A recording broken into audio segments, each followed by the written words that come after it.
but when you look up at the people that are up there, Yeah. and like I said, their 100th anniversary is 2024, so it'll be only one of 11 in 100 years. And pretty special, That's you know. awesome. And I think it's the greatest honor an athlete can get. I mean, I've said that before, and I'll probably say it on the 29th.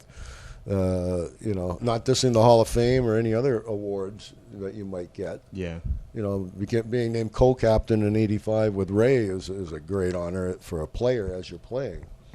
But when you're retired, to have your number, if you're able to play long enough and well enough, I think, in a location that they think that much of you. Yeah. To have that done, and then all your generations of family and friends can come and see you, see your jersey up there. I can't think of anything else that I would want. Yeah. More than that. So speaking of the Hall of Fame, though, who'd you piss off over there? What's going on with that? Well, I don't know. I really don't. I've been nominated, I'm told, a few times. They don't tell you. No, It's it's not a like black box. Yeah, the only time I found out I didn't get in is you read it in the paper. Like, Middleton, he didn't get enough votes.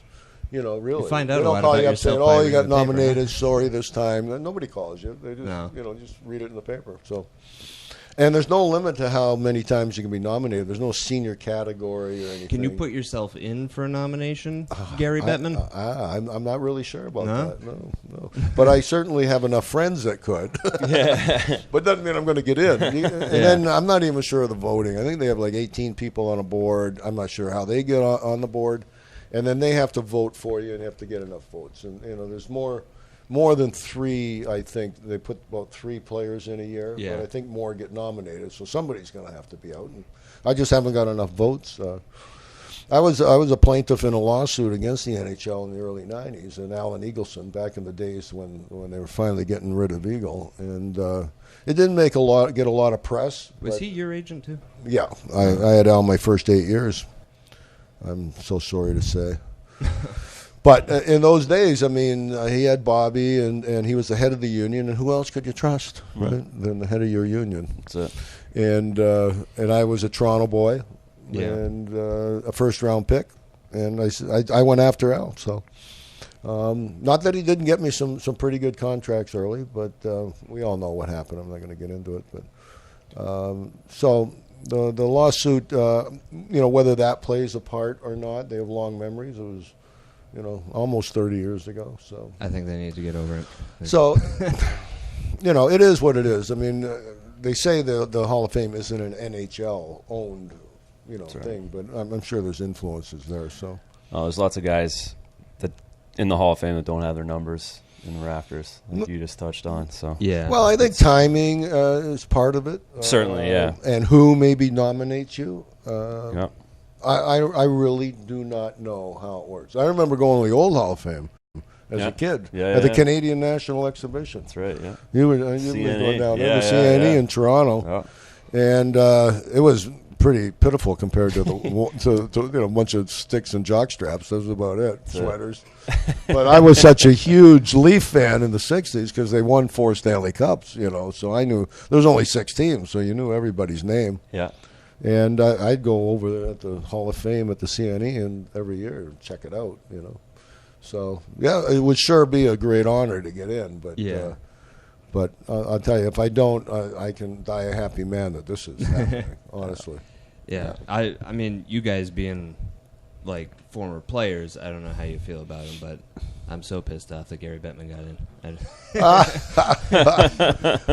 He definitely put himself in for that one. I don't know. Well, I don't know what builder means, and he's been there long enough, I think, that, and the league is in such good shape financially that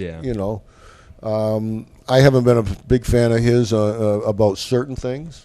I was a big fan of his. I remember when Chara got in trouble there in Montreal with the hit, and Air Canada was saying that they're going to pull their sponsorship or something if they don't do. And Gary just straightened them right out, said, hey, take off, pound sand. You're not going to have a sponsor tell us how to run our league. So I got a lot of respect for him when he did that. But no, he's been around long enough, and anytime you run something, you're not going to make everybody happy. That's right. And he's basically working for the owners, and I didn't agree with the lockout, but it seems to be working for everybody. I just hope there isn't another one, because I've heard a lot of rumors from pretty strong people that there's people in the know that there may be another one and very soon, because they can open up the CBA, I think, next year. Yes. And if that happens, I don't know. It's going to sour a lot of people, because the players are making tons of money, the owners are making tons of money. They're going to get $500 million or $600 million from Seattle coming in. They're going to have another one coming in probably after that. So, how much do you want to change something that's working so well? So, yeah.